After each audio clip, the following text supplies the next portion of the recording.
Welcome to English Baba channel. आज हम class 11 English hornbill book से जो चैप्टर नंबर 1 है जिसका नाम है the portrait of a lady करेंगे उसके क्वेश्चन आंसर। तो चलो क्वेश्चन नंबर 1 देखते हैं।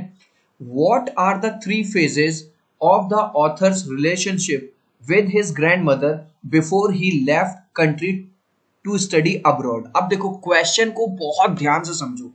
ये पूछ रहा है वो थ्री फेजेस कौन कौन सी थी। थ्री फेजेस का मतलब है तीन अवस्थाएं कौन सी थी ऑथर की उसकी ग्रैंड मदर के साथ साथ। कब? जब वो स्टडी करने गया अब्रॉड। अब्रॉड का मतलब होता है विदेश गया, उससे जाने से पहले कौन कौन सी थ्री फेजेस थी। तो हमें वो थ्री फेजेस बतानी है। तो अगर क्वेश्चन क्लियर होगा तभी आंसर क्लियर होगा। तो अब देख लेते हैं आंसर कौन कौन से थ्री फेजेस थी। देखो सबसे पहले जब भी इस तरह का एक क्वेश्चन आए तो क्वेश्चन के अंदर से ही लाइन चेप देनी है। The three phases of the author's relationship with his grand mother before he left. देखो अगर आप ये देख रहे हो ये लाइन मैंने पूरी की पूरी क्वेश्चन से बनाई है। ठीक है, इस तरह से हमें अपना आंसर बढ़ाना है एग्जाम में ताकि एग्जामिनर को ये लगे कि बड़ा क्वेश्चन लिखा और आपको ज्यादा नंबर मिले। ठीक है, इसके बाद थ्री फेजेस कौन कौन सी हैं? एक तो है भैया चाइल्डहुड, दूसरी है बॉयहुड और तीसरी है अर्ली यूथ। चाइल्डहुड का मतलब बिल्कुल बचपन, when he was living in village, जब वो जो ऑथर है गांव में रह रहा था, and grandmother took care of him as his guardian, और पूरी तरह से जो उसकी ग्रैंड मदर है वो उसका ध्यान रख रही थी, चाहे वो स्कूल के लिए जाना हो, उसके लिए खाना बनाना हो, उसे स्कूल छोड़ना हो, उसे थोड़ा बहुत पढ़ाना हो, क्योंकि उसके मम्मी पापा उस टाइम में सिटी के अंदर रह रहे थे। तो पहली फेज तो थी यार चाइल्डहुड। दूसरी फेज देखो बॉयहुड, जब वो थोड़ा सा बड़ा हुआ, when he shifted in city where grandmother could no longer accompany him to his school।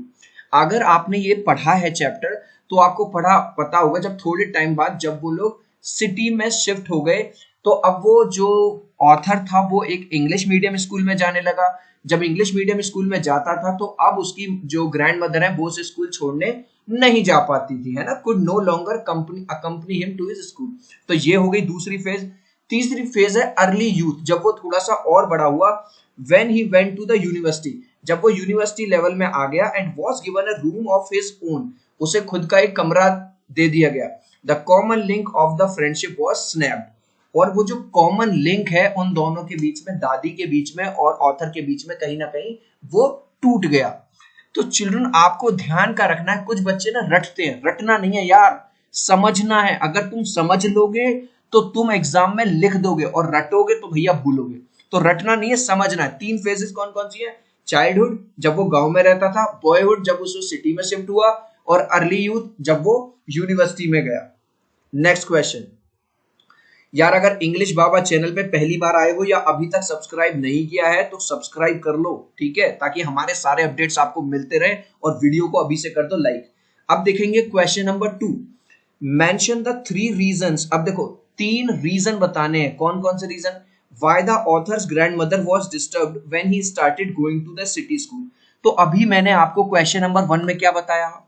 Answer देने से पहले मेरे भाई क्वेश्चन को समझना है। तो वो पूछ रहा है जो ग्रैंड मदर है वो खुश क्यों नहीं थी।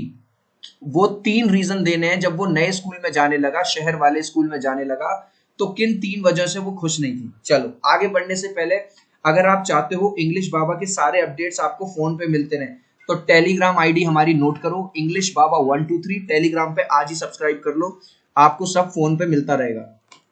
तो देखो the three reasons why the author's grandmother was disturb, देखो पूरा का पूरा ये मैंने कहां से लिया है?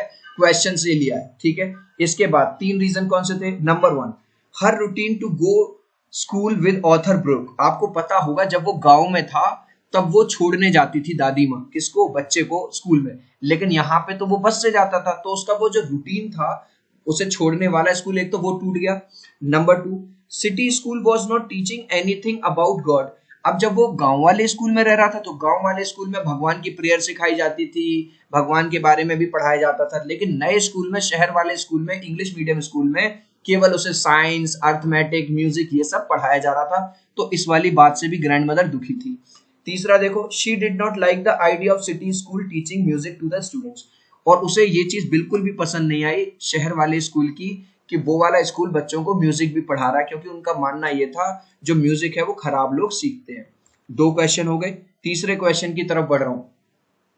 Mention 3 ways in which the author's grandmother spent her days after he grew up. अब आपको 3 ऐसे तरीके बताने हैं जिस तरह से जो ऑथर की जो ग्रैंड मदर है अपना पूरा दिन बिताती थी जब ऑथर बड़ा हो गया। तो देखते हैं वो कौन कौन से 3 तरीके हैं। देखो फिर से मैंने पूरा का पूरा जो आंसर है वो वहीं से बना दिया क्वेश्चन से, the 3 ways in which the author's grandmother spent her days after he grew up। ठीक है, तो बेटा ये चीज मैं आपको क्यों सिखा रहा हूं, ताकि आप भी कभी भी आंसर डायरेक्ट ऐसे मत लिख देना 1 2 3, नहीं, पहले उसकी भूमिका बनाइए, इंट्रोडक्टरी पार्ट बनाइए और वो आपको पूरा का पूरा कॉपी करना है वहीं से क्वेश्चन से। तो पहला वे था, most of the time she lived alone in her room, ज्यादातर वो अपने कमरे में अकेली रहती थी। Number 2, she said in her spinning wheel reciting prayers. आपने अगर पढ़ी है ये पूरी स्टोरी मैंने चैनल पे डाली हुई है इंग्लिश बाबा पे, वो ज्यादातर अपनी प्रेयर्स पढ़ती रहती थी और स्पिनिंग व्हील्स का मतलब है चरखा चलाती रहती थी जैसा गांधी जी चलाते थे। तीसरा, in the afternoon she would feed the sparrows for half an hour, और दोपहर जब हो जाती थी करीबन 12 बजे तो वो क्या करती थी, जो स्पैरोज यानी चिड़िया होती है उनके साथ टाइम बिताती थी आधा घंटा और उन्हें खिलाती थी। वो उसका बेस्ट टाइम था पूरे दिन का। नेक्स्ट क्वेश्चन देखो, mention the odd ways in which the author's grandmother behaved just before she died. अब देखो ऑड का मतलब क्या होता है, अजीब। जब ऑथर की ग्रैंड मदर एक्सपायर हुई, जब वो मरी, उससे पहले वो उसने अजीब सा बिहेव किया। वो क्या था अजीब सा बिहेव, उसने कैसे किया? Number 1, the author's grandmother refuse to talk to any family members. एक तो ऑथर की ग्रैंड मदर ने किसी से भी बात करने से मना कर दिया, उन्होंने कही भैया मैं किसी से अब बात नहीं करूंगी। एक तो ये ऑड वे था, ठीक है, अजीब। दूसरा, very first time in her life she forgot to pray the day before her death. जैसा कि हमें पूरे चैप्टर में बताया गया है कि वो हर रोज प्रार्थना करती थी, प्रेयर करती थी, लेकिन पहली बार जीवन में ऐसा हुआ कि जिस दिन वो मरी उससे एक दिन पहले वो अपनी प्रेयर करना भूल गई। तो दूसरा ऑड वे ये था। तीसरा, she kept on lying in bed while telling her beads, क्योंकि उसने किसी से भी बात करने से मना कर दिया था। उसने ये कहा जो भी मेरे पास टाइम बचा है उसे मैं भगवान की प्रार्थना करते हुए निकालना चाहती हूँ। तो वो बस अपने बेड पे लेटी रही और वो जो बीट्स का मतलब समझते हो, वो जो पूजा करने वाली माला होती है, वो बस उसी में अपने मंत्र वगैरह पढ़ती रही। तो इस तरह से चिल्ड्रन आप यहाँ पे अगर आप चाहो तो स्क्रीनशॉट भी ले सकते हो। नेक्स्ट क्वेश्चन, ठीक है, टेलीग्राम पे हमें जरूर सब्सक्राइब कर लेना। Mention the ways in which the sparrows express their sorrows when the author's grandmother died. जब ऑथर की जो ग्रैंड मदर है, दादी, जब वो एक्सपायर हुई, जब वो मरी, तो जो चिड़िया थी, जो स्पैरोस थी, जिनको वो दाना देती थी, रोज खाना खिलाती थी, उन्होंने किस तरह से अपना जो एक्सप्रेस किया, सोरो मींस दुख को अपना किस तरह से जाहिर किया। आंसर देखो, all the sparrows seemed very sad. Seem का मतलब है दिख रही थी, जितनी भी सारी चिड़िया थी, जो भी स्पैरोस थी, वो सारी दुखी थी। And they did not make any sound of chirpings. आपने देखा होगा जो चिड़िया होती है आवाज करती है ना, चिरपिंग्स का मतलब है आवाज करती है, तो उस दिन उन्होंने किसी भी तरह की कोई आवाज नहीं कर रही थी। When author's mother gave them some crumbs of bread, none of them ate. जब ऑथर की मम्मी को ये लगा यार ये लग रहा है ये भूखी है, चलो इन्हें कुछ खाना दे देते हैं, लेकिन उनमें से किसी एक ने भी नहीं खाया। As soon as the grandmother's corpse was carried off, जैसे ही corpse का मतलब होता है डेड बॉडी, लाश, जैसे ही ग्रैंडमदर की लाश को, कॉप्स को ले जाया गया, दे फ्लू अवे क्वाइटली, वो चुपचाप उड़ गई।